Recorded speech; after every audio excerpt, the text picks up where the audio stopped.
어제는 살 것 같았는데 오늘은 또 불안해졌죠. 근데 저는 오늘 하락을 그냥 반등 실패로만 보진 않습니다. 오늘은 시장이 어제 반등이 진짜였는지 다시 확인한 날이고요. 그 답은 곧 나오는 미국 CPI 이후에 더 선명해질 수 있습니다. 안녕하세요, 반갑습니다. 삼성전자 들고 계신 분들은 오늘 하루 종일 마음이 편하지 않으셨을 겁니다. 어제는 30만 원 깨졌던 자리에서 다시 올라오니까 그래도 시장이 완전히 죽은 건 아니구나 싶었을 거예요. 근데 오늘은 또 밀렸습니다. 그러면 사람 마음이 다시 흔들리죠. 어제 오른 걸 믿어야 하나? 오늘 빠진 걸 경고로 봐야 하나? 내일은 더 빠질까? 아니면 내가 겁먹는 동안 또 올라갈까? 이 생각이 계속 왔다 갔다 했을 겁니다. 지금 장이 사람을 힘들게 만드는 이유가 이겁니다. 방향이 한쪽으로 쭉 가는 게 아니라 하루는 공포를 주고 다음 날은 희망을 주고 그 다음 날은 다시 불안을 줍니다. 그러니까 주가보다 멘탈이 먼저 흔들려요. 삼성전자가 나쁜 종목이라서 힘든 게 아니라 지금 시장의 속도가 너무 빠르고 확인해야 할 변수가 너무 많아서 힘든 겁니다. 오늘 코스피가 다시 8,000선 아래로 내려왔고요. 삼성전자도 힘있게 위로 치고 나가지 못했습니다. 어제 반등을 보고 안심했던 분들 입장에서는 오늘 흐름이 되게 찝찝했을 거예요. 근데 오늘 하락은 그냥 끝났다 이렇게 볼 장은 아닙니다. 그렇다고 어제 올랐으니까 괜찮다 이렇게 볼 장도 아니고요. 오늘은 시장이 잠깐 멈춰서 다시 묻는 자리였습니다. 어제 들어온 돈이 진짜냐 아니면 급락 뒤에 나온 하루짜리 방어였냐 이걸 확인하는 구간이었어요. 어제 반등이 의미 없었던 건 아닙니다. 30만 원 아래에서 시장이 완전히 무너졌으면 분위기가 훨씬 나빠졌을 겁니다. 근데 그 자리에서 기관이 강하게 받았죠. 이건 분명히 의미가 있어요. 적어도 30만 원 아래에서는 삼성전자를 버리는 돈만 있었던 게 아니라 싸다고 보고받는 돈도 있었다는 뜻입니다. 근데 문제는 그 돈이 오늘도 이어졌느냐입니다. 바로 이 부분이 아직은 완전히 확인되지 않았어요. 외국인은 계속 팔고 있습니다. 이게 제일 찝찝합니다. 어제 반등이 나왔는데도 외국인이 돌아온 장은 아니었어요. 기관이 받아서 시장을 세운 장이었습니다. 기관이 받는 건 좋습니다. 하지만 삼성전자가 다시 진짜 강하게 위로 가려면 외국인 매도 강도가 줄어드는 게 필요합니다. 외국인이 계속 세게 팔고 기관도 힘이 약해지면 삼성전자는 다시 30만 원 초반을 시험받을 수밖에 없습니다. 이제 곧 미국 CPI가 발표되죠? 근데 오늘 밤은 CPI 숫자를 맞히는 게임이 아닙니다. 시장이 그 숫자를 어떻게 받아들이는지가 더 중요합니다. CPI가 나오면 제일 먼저 미국 국채금리가 움직이고요. 금리가 움직이면 나스닥이 반응합니다. 나스닥 안에서도 반도체주가 따로 움직이고요. 그 반응이 내일 아침 삼성전자와 SK하이닉스로 넘어옵니다. 그러니까 오늘 밤 흐름은 단순히 미국 이야기로 끝나는 게 아닙니다. 내일 삼성전자 30만 원대에 바로 연결되는 재료입니다. CPI가 시장 예상보다 낮게 나오고 미국 금리가 안정되면 시장은 일단 한숨 돌릴 수 있습니다. 그럼 올해 많이 오른 AI, 반도체, 빅테크 쪽에 다시 숨통이 트일 수 있어요. 이 경우에는 삼성전자도 내일 30만 원 초반을 지키면서 반등 시도를 할 수 있습니다. 주주분들 입장에서는 그래도 마음을 조금 놓을 수 있는 그림이죠. 오늘 하락이 CPI 앞두고 몸을 낮춘 흐름이었다고 해석될 수 있습니다. 반대로 CPI가 예상보다 높게 나오고 미국 금리가 튀면 분위기가 달라집니다. 그때 시장은 바로 금리 부담을 다시 생각합니다. 금리 인하가 늦어질 수 있겠구나. 성장주 밸류에이션이 부담스럽겠구나. AI 반도체도 너무 빨리 오른 거 아니냐. 이런 생각이 다시 나올 수 있어요. 그럼 나스닥이 흔들리고 반도체주가 같이 눌리고 내일 삼성전자도 장 초반부터 부담을 받을 수 있습니다. 근데 너무 겁부터 먹을 필요는 없습니다. 요즘 시장은 좋은 숫자가 나와도 차익 실현이 나올 수 있고요. 나쁜 숫자가 나와도 이미 많이 빠졌다는 이유로 반등이 나올 수 있습니다. 그러니까 오늘 밤 첫 반응에 마음이 끌려가면 안 됩니다. CPI 발표 직후에는 알고리즘 매매가 먼저 움직입니다. 미국 선물, 국채금리, 달러, 반도체주가 몇 분 사이에 위아래로 크게 흔들릴 수 있어요. 처음 10분만 보고 판단하면 속을 수 있습니다. 내일 삼성전자 분위기는 미국장 초반보다 종가가 더 중요합니다. 나스닥이 처음에 올랐다가 장 막판에 밀리면 내일 한국장은 안심하기 어렵습니다. 반대로 처음에는 흔들렸는데 장 후반에 회복하면 삼성전자는 생각보다 잘 버틸 수 있습니다. 오늘 밤은 짧은 움직임보다 끝까지 보고 판단해야 하는 밤입니다. 힘드시겠지만 중간중간 튀는 움직임에 너무 마음 뺏기지 마세요. 삼성전자 주주분들은 필라델피아 반도체 지수를 꼭 같이 보셔야 합니다. 나스닥이 버텨도 반도체 지수가 약하면 삼성전자에는 부담입니다. 지금 삼성전자는 미국 반도체 심리와 거의 같이 움직이고 있습니다. 엔비디아가 버티는지, 마이크론이 살아나는지, 브로드컴이 다시 밀리는지, AMD가 반등하는지 이걸 같이 봐야 합니다. 특히 마이크론은 중요합니다. 엔비디아는 AI 반도체 심리의 중심이고요.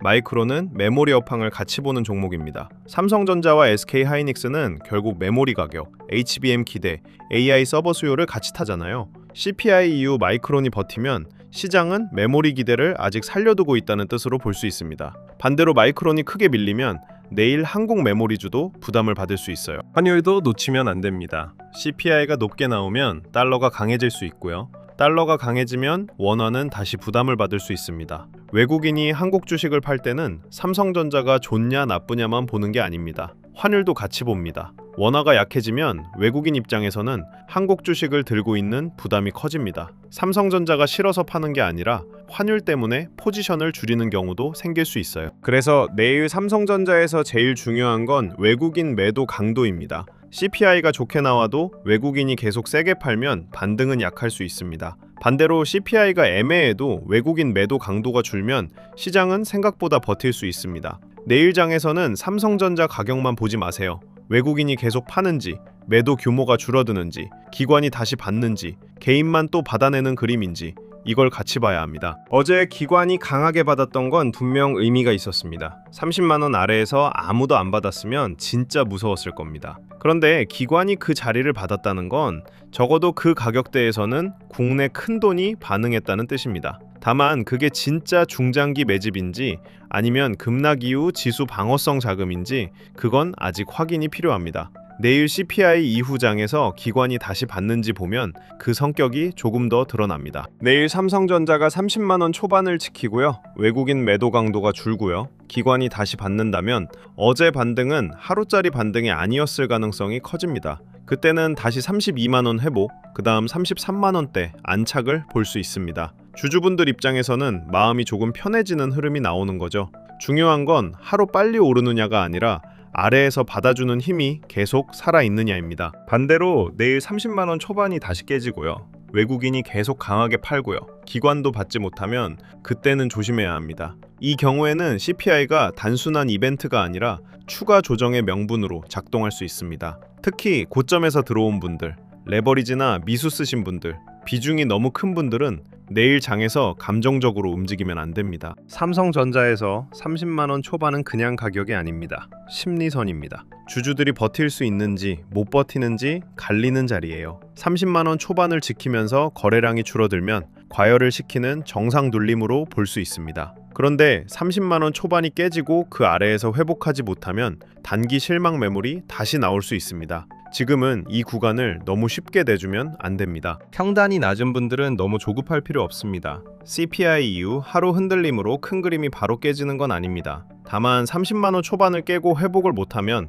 단기 변동성이 더 커질 수 있다는 건 알고 계셔야 합니다. 평단이 낮은 분들은 지금 당장 사고 팔기보다 시장이 어디에서 버티는지 보는 게 더 중요합니다. 여유 있는 사람은 가격을 보지만 불안한 사람은 감정부터 보게 됩니다. 내가 어느 쪽인지 먼저 확인해 보셔야 합니다. 평단이 높은 분들은 마음이 더 힘드실 겁니다. 어제 반등할 때는 조금 살 것 같다가도 오늘 다시 밀리면 또 답답해지잖아요. 이럴 때 제일 위험한 건 빨리 본전 오려고 무리하게 물타는 겁니다. CPI가 좋게 나왔다고 바로 더 사는 것도 위험하고요.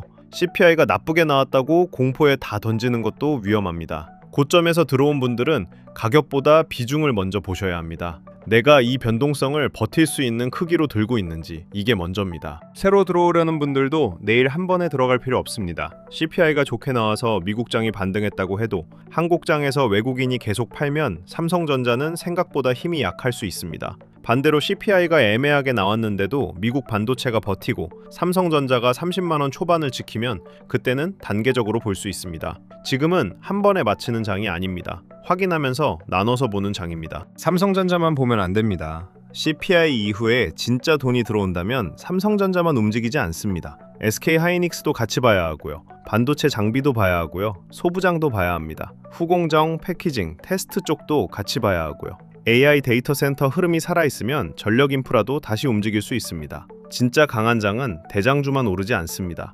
대장주에서 시작된 돈이 주변으로 번집니다. 내일 삼성전자가 버티는데 주변 섹터가 같이 살아난다. 그러면 시장은 다시 위험자산 쪽으로 돈이 들어오는 겁니다. 반대로 삼성전자만 살짝 반등하고 주변 섹터가 죽어있다. 그럼 아직은 단기 반등일 수 있습니다. 내일은 삼성전자 가격도 중요하지만 그 주변에서 어떤 종목들이 먼저 고개를 드는지도 봐야 합니다. 큰 돈은 항상 다음 자리를 미리 봅니다. 정책 기대도 아직 살아 있습니다. 지금 한국 시장은 반도체 실적 기대만으로 움직이는 게 아닙니다. 자본시장 활성화 기대, 주주 환원 기대, 반도체 정책, AI 인프라 투자 기대가 같이 붙어 있습니다. CPI 이후 미국장이 안정되고 국내 정책 기대가 살아있고 외국인 매도까지 줄면 한국 시장은 다시 힘을 받을 수 있습니다. 그런데 미국장도 흔들리고요. 환율도 흔들리고요. 외국인도 계속 팔면 정책 기대만으로는 버티기 어렵습니다. 결국 돈이 들어와야 합니다. 외국인이 돌아오는지, 기관이 계속 받는지, 거래 대금이 유지되는지, 주도 섹터가 바뀌는지 이게 내일 확인할 핵심입니다. 정책은 방향을 만들어주지만 주가는 결국 수급이 밀어올립니다. 오늘 밤 이후 삼성전자는 한 가지로만 판단하면 안 됩니다. 미국 금리, 달러와 환율, 나스닥 종가, 필라델피아 반도체 지수, 엔비디아와 마이크론, 내일 아침 외국인 수급, 삼성전자 30만원 초반 지지, 이걸 한 묶음으로 봐야 합니다. 이 중에서 몇 개가 같이 좋아지는지, 몇 개가 같이 나빠지는지 그 조합이 내일 삼성전자 방향을 결정합니다. 제가 오늘 이렇게 말씀드리는 이유가 있습니다. 이런 장에서는 뉴스 하나만 보고 따라가면 너무 늦습니다. CPI 좋다더라, 나스닥 올랐다더라, 삼성전자 반등한다더라, 이 말만 듣고 들어가면 또 한 박자 늦을 수 있습니다. 반대로 CPI 나쁘다더라, 반도체 빠졌다더라, 위험하다더라, 이 말만 듣고 던지면 또 저점에서 팔 수 있습니다. 중요한 건 뉴스 한 줄이 아니라 조합입니다. 솔직히 삼성전자 하나만 봐도 확인해야 할 게 너무 많습니다. 외국인 수급도 봐야 하고요. 기관이 받는지도 봐야 하고요. 환율도 봐야 하고요. 미국 반도체도 봐야 하고요. 금리도 봐야 하고요. 정책 이슈도 봐야 하고요. 삼성전자 다음으로 돈이 어디로 번지는지도 봐야 합니다. 근데 이걸 매일 혼자 다 확인하는 게 쉽지 않습니다. 저번에 댓글에서도 어떤 분이 이런 말씀을 해주셨어요. 우리같이 일도 하고 현생도 살아야 하는 사람들은 이걸 어떻게 다 확인하냐? 말이 쉽지 너무 현실성 없는 거 아니냐? 이 댓글을 보고 제가 진짜 좀 오래 생각했습니다. 맞는 말씀이거든요. 저는 매일 시장 보고 뉴스 보고 수급 보고 자료 정리하는 게 일이니까 가능한 건데 대부분의 분들은 그렇지 않잖아요. 직장도 가야 하고요. 장사하시는 분들은 가게도 봐야 하고요. 집안일도 해야 하고요. 가족도 챙겨야 하고요. 그냥 우리 다 현생이 있습니다. 하루 종일 주식창만 보고 있을 수가 없어요. 근데 시장은 그걸 기다려주지 않습니다. 뉴스 하나 뜨면 주가는 먼저 움직이고요. 우리가 뒤늦게 확인했을 때는 이미 올라가 있거나 이미 빠져 있는 경우가 많습니다. 처음 주식 시작할 때는 사실 좀 단순하게 생각하셨을 겁니다. 남들은 쉽게 돈 버는 것 같고 나도 좋은 종목 하나만 잘 잡으면 될 것 같고요. 근데 막상 해보면 그렇지가 않습니다. 괜히 주변에서 잘 나간다는 주식 얘기 듣고 조금 넣었다가 가격 조금만 내려가도 하루 종일 신경 쓰입니다. 일하고 있어도 주식창 생각나고요. 밥 먹고 있어도 지금 더 빠지는 거 아닌가? 불안하고요. 그러다가 가격이 조금 올라오면 또 고민됩니다. 이제라도 팔아야 하나? 손실 조금 줄었을 때 빠져나와야 하나? 근데 이상하게 내가 팔고 나면 그때부터 또 올라가죠. 이게 반복되면 주식이 투자가 아니라 스트레스가 됩니다. 그래서 이번에는 지금까지 만들었던 것들을 따로따로 흩어놓지 않고 한 번에 볼 수 있게 묶어드리려고요. 책도 있고요. 기준표도 있고요. 보조지표도 있고요. 전략 노트도 있고요. 대응법, 대응기준표, 주도주 흐름, 관련주 정리, 반도체 소부장 흐름까지 있습니다. 이걸 하나하나 따로 보면 복잡하니까 이번에는 한 번에 볼 수 있게 정리해드리겠습니다. 삼성전자만 보는 자료는 아닙니다. 물론 지금 시장의 중심은 삼성전자가 맞습니다. 근데 돈이 삼성전자 한 종목에만 계속 머무는 건 아니잖아요. 삼성전자에서 시작된 돈이 반도체 장비로 갈 수도 있고요. 소부장으로 갈 수도 있고요. 후공정으로 갈 수도 있고요. 전력 인프라나 저평가 대형주로 번질 수도 있습니다. 그래서 삼성전자를 중심으로 보되 국장 전체 흐름까지 같이 볼 수 있게 준비해봤습니다. 그리고 영상 하단 더보기란에 있는 신청 페이지를 통해서 주도주 알림센터 입장 안내도 함께 받아보실 수 있습니다. 전략노트는 시장을 보는 기준을 잡는 자료고요. 주도주 알림센터는 그 기준을 가지고 실제 시장 흐름을 계속 확인하는 공간이라고 보시면 됩니다. 바로 입장 링크를 공개하는 방식은 아니고요.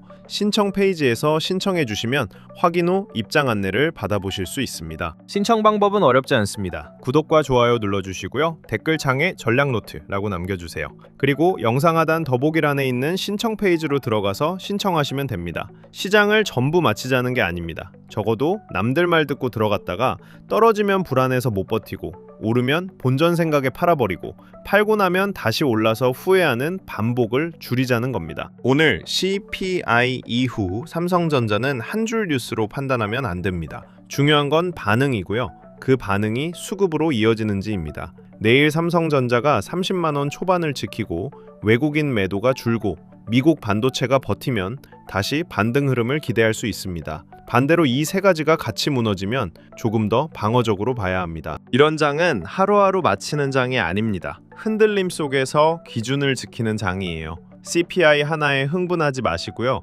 겁먹지도 마세요. 시장이 그 결과를 어떻게 받아들이는지, 그리고 그 반응이 삼성전자 수급에 어떻게 연결되는지 그걸 차분하게 보시면 됩니다. 오늘은 여기까지 말씀드릴게요. 내일 장에서 삼성전자가 30만 원 초반을 지켜주는지, 외국인 매도 강도가 줄어드는지 그 흐름을 보고 다시 자세히 짚어보겠습니다. 끝까지 봐주셔서 감사합니다.